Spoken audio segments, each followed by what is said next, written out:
पास पैसे हैं तो आपको आपकी गलती है तो भी आप छूट जाएंगे, और पैसे नहीं हैं तो आपकी बिल्कुल गलती नहीं है तो भी आपको जेल में डाल दिया जाएगा अपराधी कह के।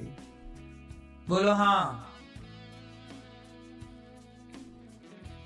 अब तो सरकार कानून ऐसे भी बना रही है नए नए, जहां पर सामने वाले ने आपको आरोप लगा दिया कि आप गलत हैं, चाहे वो झूठे ही आरोप लगा दिया हो, आप तो सफाई भी नहीं दे सकते।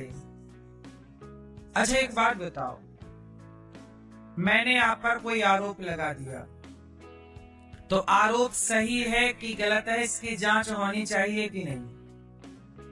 बोलो। लेकिन सरकार ने अब नए जो कानून बनाए हैं उसमें सरकार का कहना है कि जरूरत नहीं है जांच करने की। किसी ने आपको कह दिया कि आप गलत हो तो बस आपको जेल में जाना ही पड़ेगा और उसकी जांच करने की जरूरत नहीं है।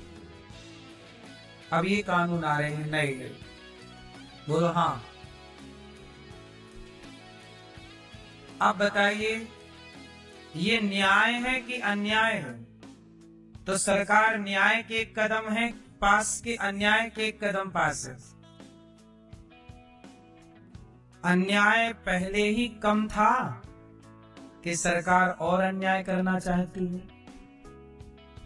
इसलिए हम कहते हैं कि देखो, बहू अपने सास ससुर पर दहेज का केस लगा देती है। आप जानते होंगे कितनी बहुएं हैं जो गलत केस लगा देती हैं? बोलो हाँ। कितनी लड़कियां हैं जो किसी लड़के पे झूठे ही बलात्कार का केस लगा देती हैं? ये बात सही है कि गलत है? कितने लोग हैं जो अपने अधिकार का दुरुपयोग कर देते हैं? समाज में ऐसे लोग हैं जिन्होंने गलतियां नहीं की पर झूठा आरोप लगा दिया गया और बेचारे जेल चले गए। अब बताइए कि किसी ने झूठा आरोप आप पे लगाया है तो उसकी जांच होनी चाहिए कि नहीं? बोलो। पर सरकार कहती है नहीं, जांच की जरूरत नहीं है। किसी ने बोल दिया आप गलत हैं मतलब आप गलत हैं, बस। इससे क्या कहेंगे? इससे बड़ी मूर्खता हो सकती है? इतने अंधे तो धृतराष्ट्र भी नहीं थे, है ना? सबसे बड़े अंधे धृतराष्ट्र ही थे, पर वो भी इतने बड़े अंधे तो नहीं थे।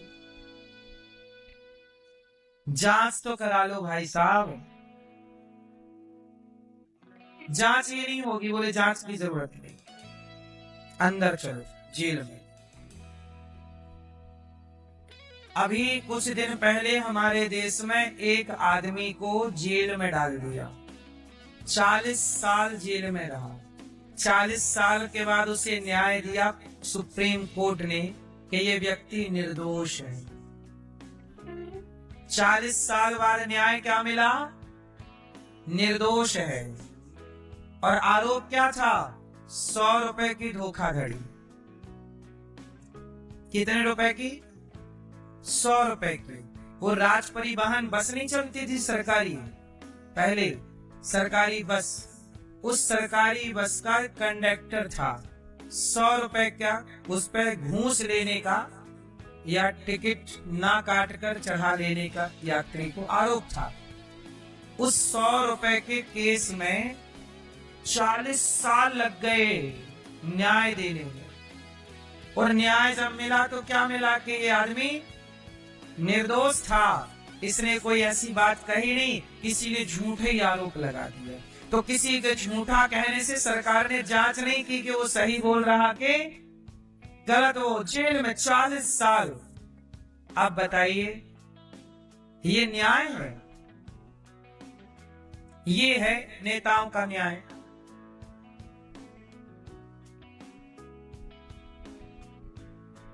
भगवान का न्याय अलग है साहब। अरे उसने आरोप लगाया तो एक बार आरोप की भी तो जांच हो कि सही है कि गलत। और चलो 1 महीना 2 महीने में न्याय मिल जाए, 1 साल के अंदर न्याय मिल जाए, लेकिन न्याय 40 साल, अब वो 40 साल जेल में रहा। अब उस 40 साल में तो उसकी जिंदगी खत्म हो गई ना, होगी खत्म कि नहीं? समाज में बदनामी हुई कि इसका बाप जेल में है, इसका पति जेल में है, इसका बेटा, जिसका भाई, जिसका पति, जिसका पिता जेल में होता है, समाज में उसे अच्छा कहाँ कहा जाता है? समाज की इस तरह की दबाव में वो रहे, लेकिन कोई नहीं सुनता। यहाँ साहब, अंधा कानून, बहरे लोग, इससे बड़ी मूर्खता क्या होगी समाज की?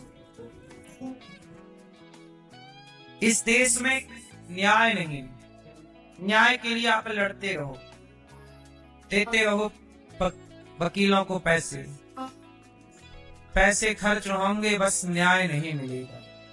न्याय के नाम पे मिलती हैं तारीखें, तारीख पे तारीख, तारीख पे तारीख। तारीख क्यों मिलती है हमारे यहाँ? क्योंकि तारीखों पे हमारे यहाँ ना एडवोकेटों की फीस चलती है। जल्दी न्याय हो जाएगा तो एडवोकेट को पैसा कौन देगा? इसलिए लंबा लटकाते हैं केस, ताकि जितना लंबा रहेगा हर बार में 1000, 2000, 5000 चित्ते हैं। समझ रहे हैं लेवल भ्रष्टाचार का?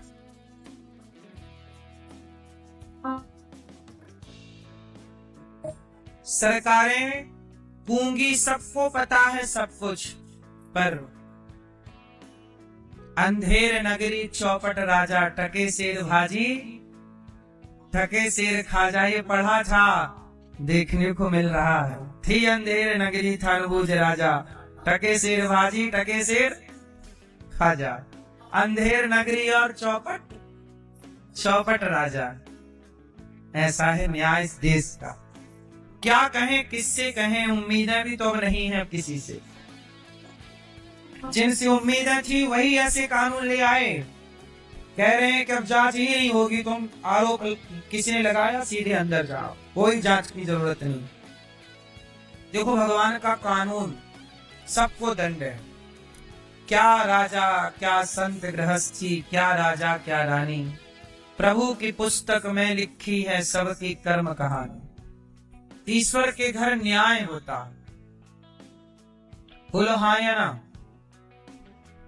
भगवान राम के पिता दशरथ जी, वो तो भगवान के पिता हैं उल्हा, लेकिन राम के पिता दशरथ जी ने जब श्रवण कुमार को मारा और श्रवण कुमार के माँ बाप तड़प तड़प के मरे, तो शाप क्या मिला कि जैसे हम तड़प तड़प के मर रहे हैं, दशरथ जी आपको भी तड़प तड़प के मरना पड़ेगा। और देखो ईश्वर का न्याय है, दशरथ जी को भी तड़प तड़प के मरना पड़ा। ये ईश्वर का न्याय है, मेरा बाप ही क्यों ना हो, लेकिन यदि कर्मों का दंड है तो भोगना सबको पड़ेगा। क्यों भैया? इसलिए ईश्वर का न्याय बराबर है।